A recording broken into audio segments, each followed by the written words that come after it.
আমাদের ডায়াবেটিস রোগীরা অনেক সময় জিজ্ঞেস করেন, ডাক্তারবাবু কার্বোহাইড্রেটে তো ডায়াবেটিস বাড়ে শুনেছি বা সুগার লেভেল বাড়ে শুনেছি, তো কতটা কার্বোহাইড্রেট খাবো বা কতটা কার্বোহাইড্রেট খেলে আমার ডায়াবেটিসটা নিয়ন্ত্রণে থাকবে এবং আমার তার ডায়াবেটিস থেকে জটিলতাগুলো হওয়ার সম্ভাবনাও কমে যাবে। তো আজকে সেই ব্যাপারে আমরা আলোচনা করব। নমস্কার, আমার নাম ডক্টর এস এ মল্লিক, আমি একজন ফিজিশিয়ান, আমি ডায়াবেটিস রোগীদের চিকিৎসা করি।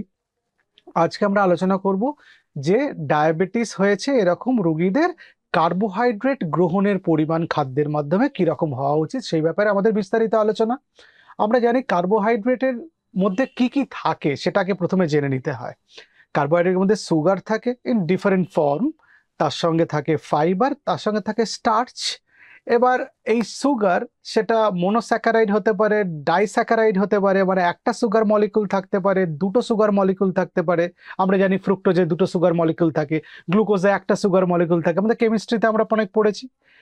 তাহলে যদি কমপ্লেক্স কার্বোহাইড্রেট হতে হয়, যেটা নিয়ে ডায়াবেটিস আমরা বলি সবসময় কমপ্লেক্স কার্বোহাইড্রেট খাবেন, এরকম কার্বোহাইড্রেট কম খাবেন যেগুলো রিফাইন্ড সুগার, যেগুলোতে সুগার স্পাইক হওয়ার সম্ভাবনা বেশি, সেই রকম কার্বোহাইড্রেট না খেয়ে কমপ্লেক্স কার্বোহাইড্রেট খেতে। এই কমপ্লেক্স কার্বোহাইড্রেট কাদের বলে? যেগুলোতে তিনটে সুগার মলিকিউল বা তার বেশি থাকে সেগুলোকে কমপ্লেক্স কার্বোহাইড্রেট বলে।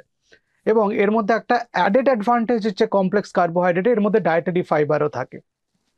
এখন এই ডায়েটারি ফাইবারের উপকারিতা হলো, এই ডায়েটারি ফাইবারগুলো আমাদের শরীরের মধ্যে ডাইজেশন হয় না, কারণ বডিতে সেই এনজাইমস নেই যেগুলো ডায়েটারি ফাইবারগুলোকে হজম করবে। এই ডায়েটারি ফাইবার তিন প্রকারের হয়। একটা সলিউবল ডায়েটারি ফাইবার, যেগুলো আমাদের স্টুলের বাল্ক তৈরি করে। একটা ইনসলিউবল ডায়েটারি ফাইবার, যেটা স্টুলটা ক্লিয়ার করতে হেল্প করে, কনস্টিপেশনে হেল্প করে, মানে আমাদের যে পেটের পেরিস্টলটিক মুভমেন্ট সেটাকে কন্ট্রোল করে। আর এক ধরনের ডায়েটারি ফাইবার আছে, তার নাম প্রিবায়োটিক। এই প্রিবায়োটিকটা পেটে আমাদের যে গুড ব্যাকটেরিয়া আছে তাদের খাবার। সুতরাং এই ডায়েটারি ফাইবারটা খুব ইম্পর্ট্যান্ট। আপনি খাবার খেলেন অথবা তাতে ডায়েটারি ফাইবার নেই, সেটা শরীরের জন্য ক্ষতিকারক। ডায়েটারি ফাইবার আপনার লাগবেই, কারণ ডায়েটারি ফাইবার আমাদের ডায়াবেটিস কমাতে সাহায্য করে, আমাদের স্থূলতা কমাতে সাহায্য করে, আমাদের কোলেস্ট্রল নিয়ন্ত্রণে সাহায্য করে, আমাদের ব্লাড প্রেশারের যে ওঠানামা, উচ্চ রক্তচাপের যে ব্যাপার সেটাকেও নিয়ন্ত্রণ করে। সুতরাং এই ডায়েটারি ফাইবার এমনভাবে আমাদের খাবারের মধ্যে রাখতে হবে যাতে আমরা ভালো থাকি। ইউজুয়ালি আমাদের 15 to 20 গ্রাম ডায়েটারি ফাইবার সারাদিনে আমাদের রাখা উচিত, এবং এই ডায়েটারি ফাইবারগুলো ইম্পর্টেন্ট। বিভিন্ন রকম শারীরবৃত্ত কাজকর্মে সেগুলো ইনভলভ থাকে। শুধু গাটের মধ্যে থেকেই যে শুধু পেটটাকে ঠিক রাখছে তা না, এই পেটটাকে ঠিক রাখার মাধ্যমে আমাদের মেটাবলিক সিস্টেমটাকে ভালো রাখছে। এইটাই হচ্ছে ডায়েটারি ফাইবারের কাজ। এই ডায়েটারি ফাইবারগুলো কোন কোন খাবারে থাকে?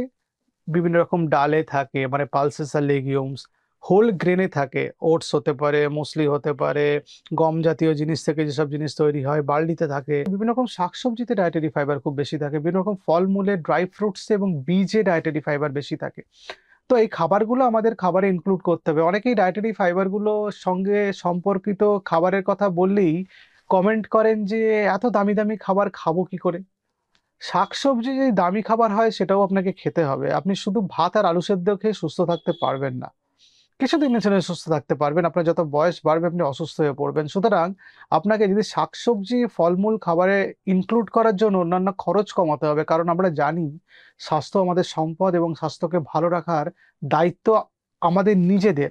আপনার স্বাস্থ্য আপনার পারিপার্শ্বিক রোগগুলো ভালো রাখবে সেই ব্যাপারে কোনো নিশ্চয়তা নেই কিন্তু, কারণ আপনার বাড়ির লোককে ইনভলভ হতে হবে আপনার স্বাস্থ্য ভালো রাখার ক্ষেত্রে। সেই জন্য খাবারের পরিবর্তন আপনাকে করতে হবে। তাতে যদি আপনার খরচ একটু বাড়ে, সেটাকে আপনাকে সাইকোলজিক্যালি অ্যাকসেপ্ট করে নিতে হবে। খাবার আমাদের ব্লাড সুগারকে কিভাবে নিয়ন্ত্রণ করে?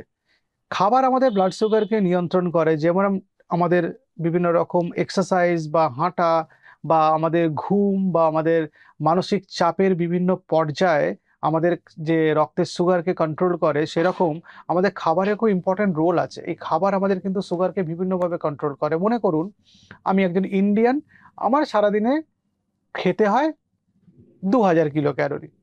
এখান থেকে 50 to 70% খাবার কিন্তু আমার কার্বোহাইড্রেট থেকেই এসে যাবে। দেখা যায় যাদের কার্বোহাইড্রেটের উপর সুগার ওঠা নামাটা ভীষণভাবে নির্ভরশীল, যারা টাইপ 1 ডায়াবেটিস বা ইনসুলিনে আছেন বা হাই ডোজ অফ সুগারের ওষুধ এইগুলোর উপরে আছেন, তাদের কিন্তু কার্বোহাইড্রেট কতটা খাচ্ছেন তার উপর ডিপেন্ড করে যে আপনার সুগার লেভেল কিরকম থাকবে। মনে করুন আপনি যদি সারাদিনে 350 গ্রাম কার্বোহাইড্রেট খাচ্ছেন মনে করুন, কিন্তু আপনার তাতে ইনসুলিন লাগছে, একটা উদাহরণ দিয়ে বলছি, 10 ইউনিট।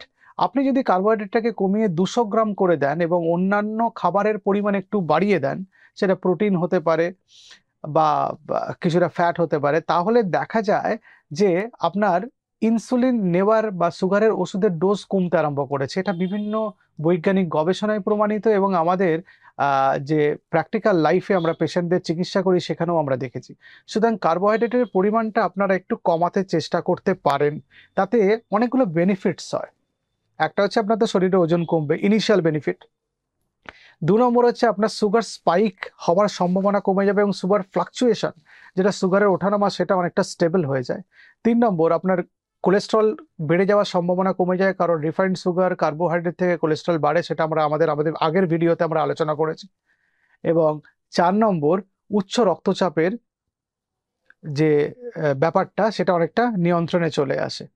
আর 5 নম্বর আমাদের যেটা হয় যে অন্যান্য মেটাবলিক প্যারামিটার যেমন ফ্যাটি লিভার, ইউরিক অ্যাসিড, এগুলো নিয়ন্ত্রণে আসে। সুতরাং এতগুলো ব্যাপার কার্বোহাইড্রেট একটু কমিয়ে দেওয়ার উপর নির্ভরশীল, যে এই জিনিসগুলো অনেকটা বেটার হয়ে যাবে। সুতরাং একটা চেষ্টা করা যেতে পারে যে আমরা যে পরিমাণ কার্বোহাইড্রেট খাই, যদি আমরা সেটা মনে করি সেটা একটু বেশি খাচ্ছি, আপনি কতটা কার্বোহাইড্রেট খাচ্ছেন সেটা আপনার মোটামুটি একটা মেন্টাল ক্যালকুলেশন করে আপনি বুঝে নিতে পারবেন, হ্যাঁ একটু বেশিই খেয়ে নিচ্ছি বোধহয়। তখন আপনি একটু সচেতনতা অবলম্বন করে আপনি কার্বোহাইড্রেটের পরিমাণ একটু কমিয়ে দিতে পারেন। এবং কার্বোহাইড্রেটের পরিমাণ যদি আপনি কমাতে আরম্ভ করেন এবং বাড়িতে যদি গ্লুকোজ লেভেল মনিটর করেন, তাহলে দেখবেন যে আপনার গ্লুকোজ লেভেল কমতে থাকছে। আইডিয়ালি বলি যে খাওয়ার 2 ঘন্টা পরে সুগার লেভেল যেন 180-র উপরে না ওঠে, তাতে আপনার সুগার রিলেটেড বা ডায়াবেটিস রিলেটেড কমপ্লিকেশনসগুলো কমে যাবে বা ডিলেড হয়ে যাবে।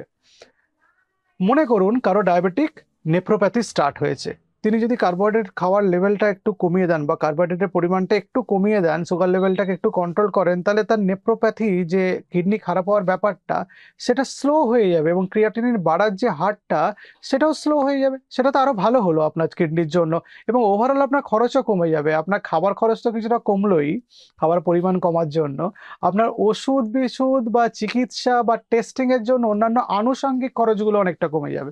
ফলে আপনার খরচ কমে যাওয়া তো আপনার উপর ডিপেন্ড করছে যে কতটা কার্বোহাইড্রেট আপনি খাচ্ছেন। খরচ কমে যাওয়াটা দরকার। আজকে বিভিন্ন চিকিৎসা বা এই ব্যাপারগুলো এতটা এক্সপেন্সিভ হয়ে গেছে, অনেকের অসুবিধা হচ্ছে সেটা বহন করতে। সেই জন্য আমি এই ব্যাপারটা আপনাদের সামনে তুলে ধরার চেষ্টা করছি। টাইপ 1 ডায়াবেটিস যাদের আছে, দিনের বেলা তাদের সারাদিনের মধ্যে অনেকবার ইনসুলিন ইনজেকশন নিতে হয়, multiple daily dose of injections ইনসুলিনের নিতে হচ্ছে। তার জন্য তাদের কার্বোহাইড্রেট পরিমাণ নিয়ন্ত্রণে রাখা দরকার। কোনো কারণে যদি তারা কার্বোহাইড্রেট কম খান, তাহলে দেখবেন ইনসুলিন নেবার পরিমাণ কমে গেছে। ইনসুলিন নেবার পরিমাণ কমে গেলে তাদের নাম্বার অফ প্রিক্স ফোটানোর সম্ভাবনা বা সংখ্যা কমে যাবে, প্লাস ইনসুলিনের ডোজ কমে গিয়ে খরচা কমে যাবে। ফলে এটা ইম্পর্টেন্ট। আর যারা টাইপ 2 ডায়াবেটিস ওষুধ খাচ্ছেন বা ওষুধ এবং ইনসুলিন নিচ্ছেন, তাদের ক্ষেত্রেও এটা সত্যি যে হতে পারে যে আপনি কার্বোহাইড্রেটের পরিমাণটা এমন পরিমাণে খেলেন যে আপনার তাতে ওজন কমলো, তাতে ইনসুলিন রেজিস্ট্যান্স কমলো, ফলে তাতে আপনার ইনসুলিন বন্ধও হয়ে যেতে পারে।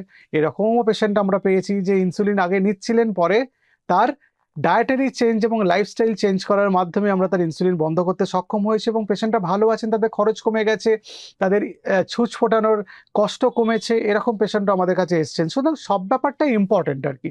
ডায়েটারি রেগুলেশন এবং রেস্ট্রিকশন ইন ডায়াবেটিস, এটা খুব ইম্পর্টেন্ট যে আপনি কীরকম থাকবেন এবং আপনার খরচ কীরকম হবে। অনেকে আবার নেট কার্বোহাইড্রেট ইনটেকের কথা বলেন, যে আমি ডায়েটারি ফাইবার বাদ দিয়ে কতটা কার্বোহাইড্রেট খেলাম সেটার কথা বলেন, কিন্তু ইউএস এফডিএ আর আমেরিকান ডায়াবেটিক অ্যাসোসিয়েশন দুজনেই কিন্তু বলেছে টোটাল কার্বোহাইড্রেটের কথা, মানে শুধু sugar content of the food নয়, সুগারের সঙ্গে ফাইবার কতটা যাচ্ছে সেটাও কিন্তু আমাদের ক্যালকুলেশনের মধ্যে, আমাদের কনসিডারেশনের মধ্যে রাখতে হবে।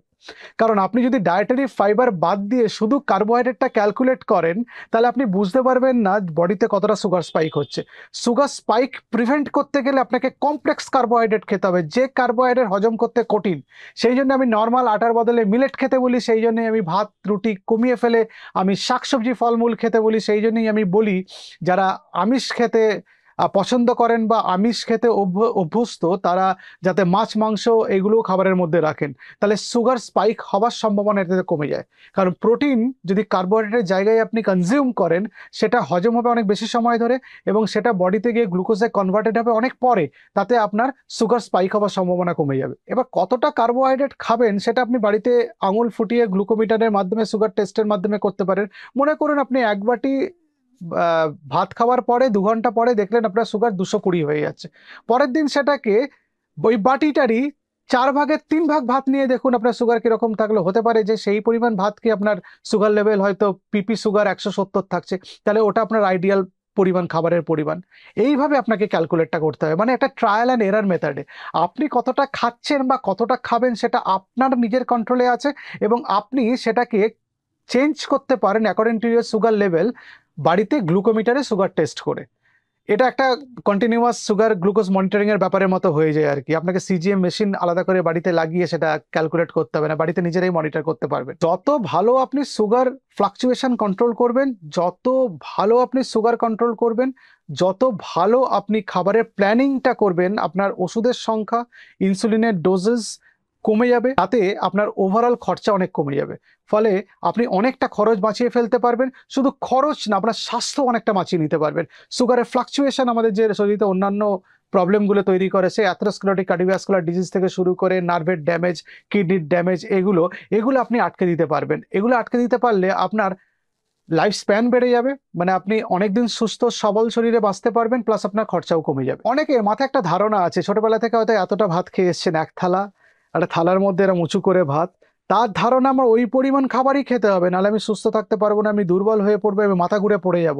অনেকে খাবার কন্ট্রোল করার কথা বললে বা খাবার কম পরিমাণে খাবার কথা বললে তিনি বলেন, এত মাথা ঘুরে পড়ে যাব না তো, মাথা ঘুরে কিছু হয়ে যাবে না তো, বা অজ্ঞান হয়ে যাব না তো, এসব উল্টো পাল্টা বলতে থাকেন। ফলে আমি বলি, আপনাদের আশ্বস্ত করতে চাই, খাবারের পরিমাণ আপনারা কমাতে থাকুন, ধীরে সুস্থে কমান, অল্প অল্প করে কমান। এবার 2 দিন পরে আপনারা নিজেরাই বুঝতে পারবেন যে আগে যে খাবার আপনারা খেতেন সেটা বেশি পরিমাণে খেতেন, তার জন্যই এত এত আপনার প্রবলেম হতো, হজমের সমস্যা হতো, মোটা হয়ে যাচ্ছিলেন, ব্লাড প্রেশার বেড়ে যাচ্ছিল, কোলেস্ট্রল বেড়ে যাচ্ছিল, সুগার বেড়ে যাচ্ছিল। কিন্তু আপনি খাবারের পরিমাণ যদি ঠিক পরিমাণে খান এবং সেগুলো নিয়ন্ত্রণ করতে থাকেন, অল্প পরিমাণে কমাতে কমাতে, সেটা আপনি বুঝে যাবেন কতটা খাবার আপনার শরীরের জন্য লাগছে এবং কতটা খাবার খেলে আপনার সুগার লেভেল একটা রেঞ্জের মধ্যে থাকবে, যেটা আপনার শরীরের জন্য ভালো। তো আপনারা ভালো থাকবেন, সুস্থ থাকবেন, এরকম অনেক অনেক ভিডিও নিয়ে আপনাদের কাছে আসবো। নমস্কার।